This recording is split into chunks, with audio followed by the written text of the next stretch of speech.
ایک یہودی مولا علی علیہ السلام کی خدمت میں حاضر ہوا، عرض کرنے لگا، یا علی، میں آپ سے سوال کرنا چاہتا ہوں، اگر آپ نے صحیح جواب دیا تو میں اسلام قبول کر لوں گا۔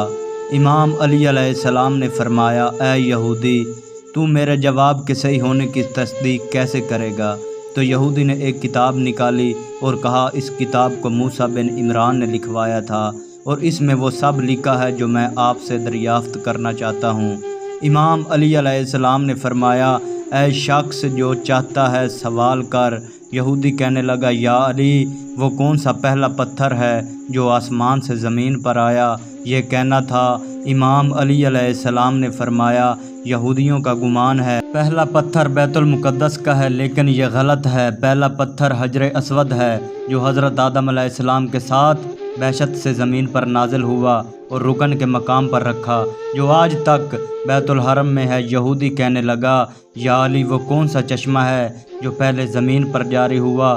مولا کائنات امام علی علیہ السلام نے فرمایا، تمہارے عقیدے میں پہلا چشمہ بیت المقدس پتھر کے نیچے سے جاری ہوا، لیکن یہ غلط ہے۔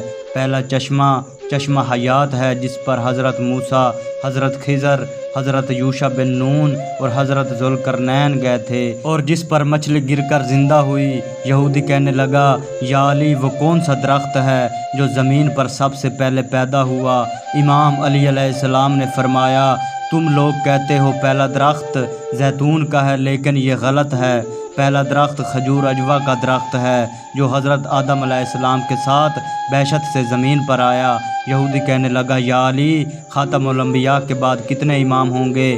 مولا کائنات امام علی علیہ السلام نے فرمایا، خاتم الانبیاء کے بعد 12 امام ہوں گے جو کسی ظالم کے ظلم اور کسی مخالف کی مخالفت سے کبھی نہیں ڈریں گے۔